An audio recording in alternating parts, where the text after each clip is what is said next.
La sexualité. Présenté par Samuel Légaré, Lisanne Sainte-Marie et Étienne Racicot. Mon corps peut sauter, courir et danser.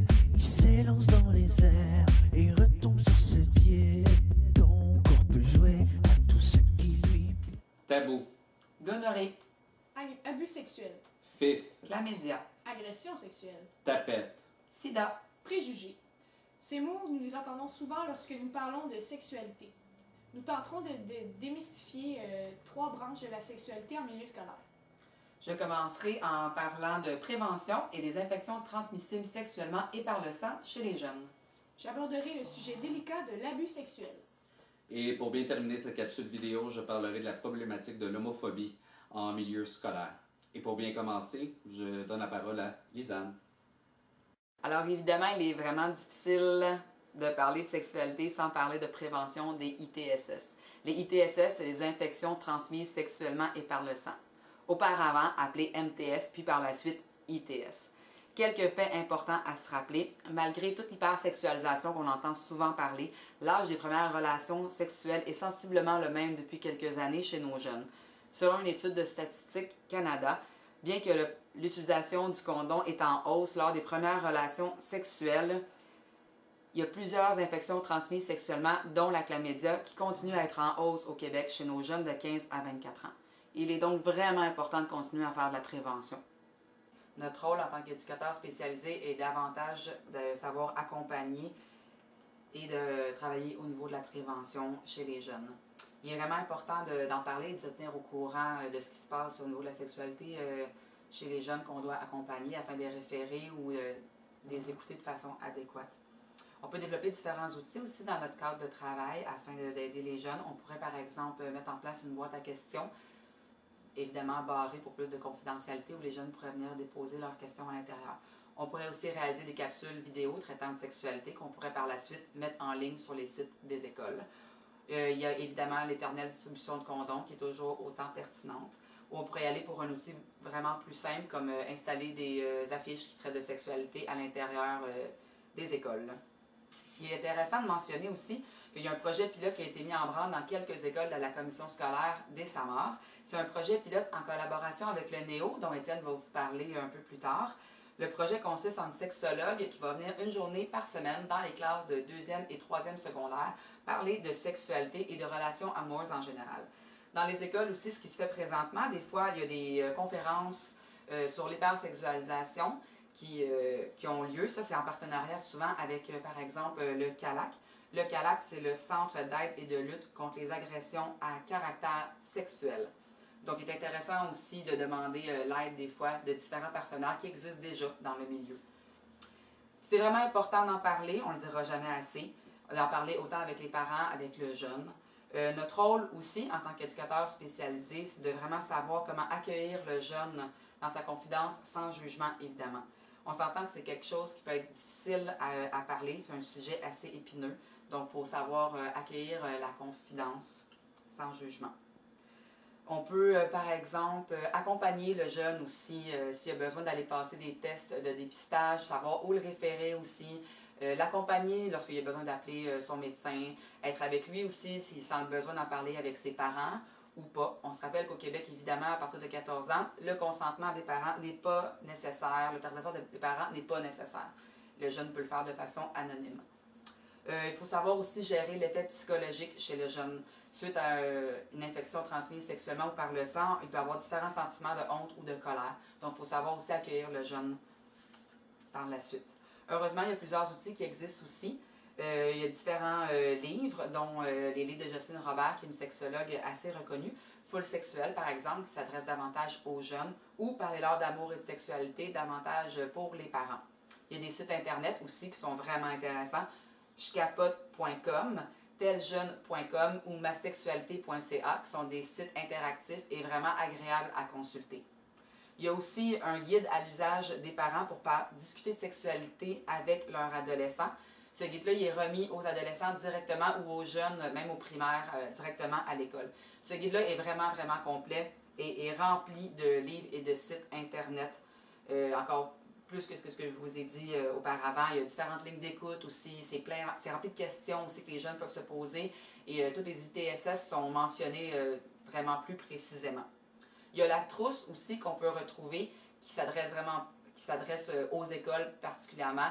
Alors, toutes les activités sont montées, les différents guides d'animation, les sujets à traiter, comment l'aborder. C'est un autre outil vraiment complet. Alors, merci beaucoup. Maintenant, on passe à Samuel pour son sujet. Quelques statistiques afin de vous mettre en contexte. Dans le fond, 80% des gens qui se font agresser connaissent leur agresseur.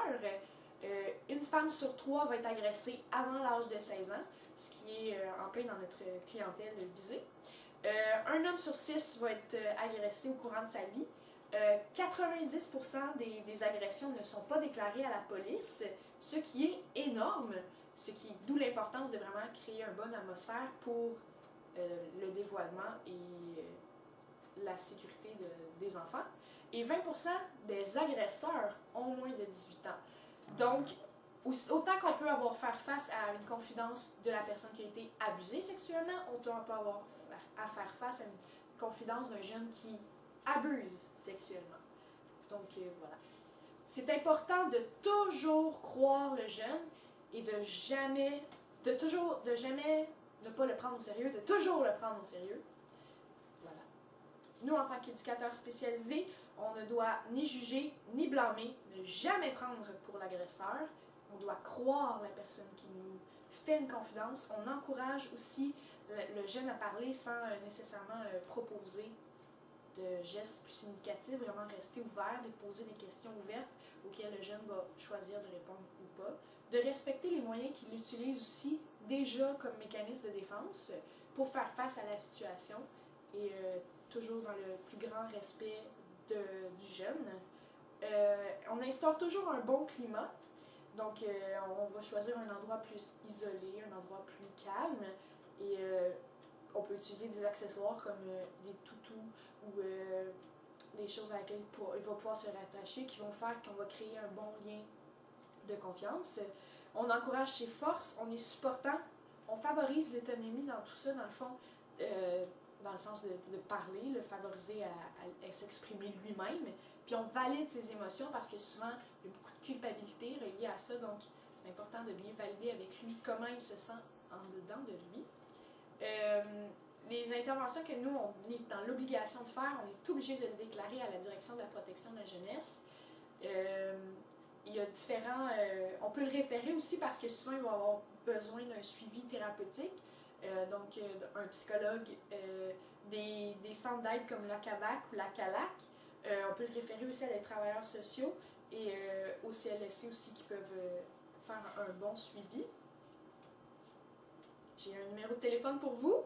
Ce numéro de téléphone-là est super le fun parce que autant il s'adresse aux parents, aux intervenants qu'aux victimes, ce qui peut en soi être vraiment bien parce qu'autant on peut le donner à un adolescent qu'on peut le donner à son parent et tout ça. Puis ils donnent vraiment beaucoup d'informations et ils vont vraiment aller expliquer où est-ce qu'on peut aller chercher de l'aide dans nos régions ici au Québec. Donc le numéro est le 1-888-933-9007. C'est 24 heures sur 24, 7 jours sur 7. J'ai aussi trouvé une adresse internet vraiment intéressante, c'est agressionsexuelle.com. Puis dans le fond, ce qui est le fun, c'est autant pour la personne qui est agressée que la personne qui agresse. Ça s'adresse vraiment aux jeunes. Ça permet de démystifier certains mythes, ça permet de valider certaines choses aussi que le jeune va sentir, puis tout ça. Puis il y a aussi un petit onglet aide où le jeune peut cliquer et recevoir et trouver de l'aide. J'ai aussi trouvé un livre qui s'appelle « Protection des enfants contre la violence sexuelle », une approche globale. Même si c'est un livre qui vient de l'Europe, le sujet en reste le même et il va chercher vraiment beaucoup d'informations et une approche vraiment plus humaine. Donc, en espérant vous en avoir appris davantage, je passe maintenant le micro à Étienne.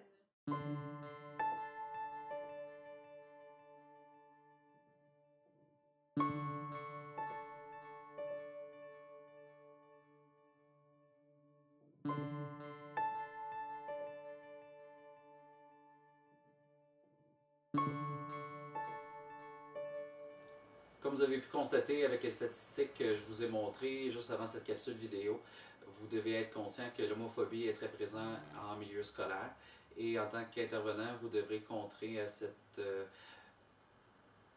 discrimination en faisant de la sensibilisation auprès de vos étudiants. Pour bien comprendre cette problématique, on doit faire la différence entre qu'est-ce que l'orientation sexuelle et qu'est-ce que l'identité sexuelle.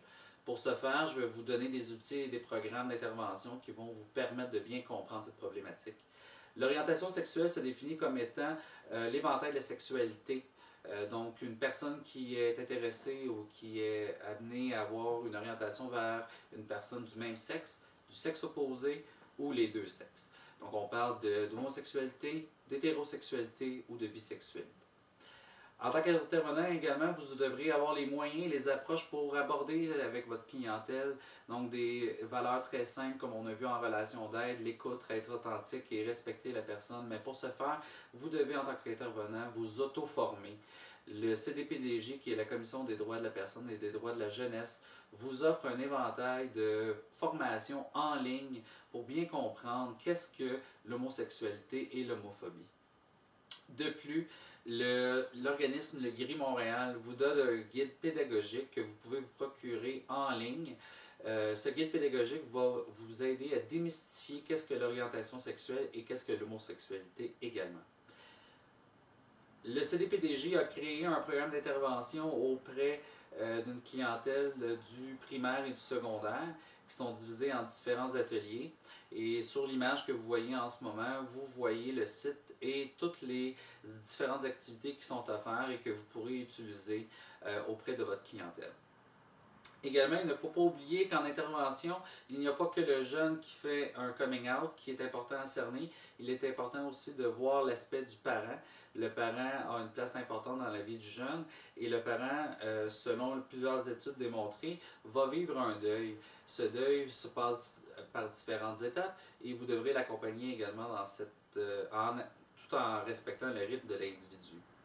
De plus, vous devez comprendre qu'est-ce que l'identité sexuelle. L'identité sexuelle en psychologie se définit comme étant une étape par laquelle l'individu, vers l'âge de 3 ans, va s'approprier son identité propre à elle-même.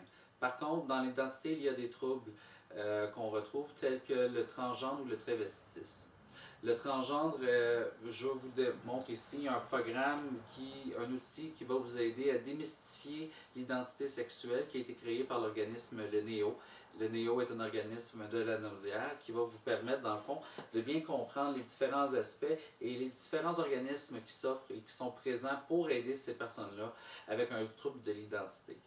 De plus, un autre outil qui va vous permettre de comprendre un peu plus l'aspect des parents et l'aspect des enseignants, c'est ce livre ici qui a été écrit par Elisabeth Torrent-Gold qui s'appelle « Adolescents homosexuels ». Cette historienne et cette géographe a amené à vous donner un autre aspect, une autre vision de l'orientation et de l'identité sexuelle en vous donnant des partages, en vous démontrant dans le fond toutes les étapes du processus de l'individu au niveau du deuil. Vous devez comprendre qu'il y a énormément de ressources que je parle de Gay Écoute, le Néo, le Gris Montréal. Vous aurez dans le fond toutes les informations à la fin de cette capsule vidéo pour vous permettre de vous donner des outils et également je vous remettrai en classe un dépliant sur l'orientation et la démystification de l'homosexualité, une générosité de Gris Montréal. En psychologie du développement, nous avons vu que l'être humain est régi par deux pulsions. Celle qui nous a intéressés tout au long de cette vidéo est certainement celle de la pulsion sexuelle. La sexualité est omniprésente dans la vie de tous les jours et il nous était important pour nous de vous en faire part. En tant qu'intervenant, on retient l'importance de parler sexualité, oui, à nos jeunes, mais de tenir les parents informés également. Il faut se rappeler que pour l'éducation sexuelle et la prévention doit se faire à l'école, mais également à la maison. Dans le cas d'abus sexuels, il est important de dénoncer selon la loi de la protection de la jeunesse. Lorsque nous faisons face à une confidence, il est important de croire et de recevoir la nouvelle, d'où l'importance de créer un bon lien de confiance. Encore aujourd'hui, en 2014, l'homophobie est extrêmement présente dans les milieux scolaires. Donc, il est important pour vous d'avoir les outils nécessaires pour y contrer. Nous avons remarqué également au sein de ce travail qu'il y a un manque flagrant d'organismes au sein de la Naudière et en région également. Par contre, on trouvait que dans ce projet, il était important pour vous de vous outiller adéquatement. Suite à ce projet, il y a une panoplie d'outils pour parfaire vos connaissances et enrichir vos interventions auprès de votre clientèle 0-18 ans en milieu scolaire. En vous remerciant de votre écoute.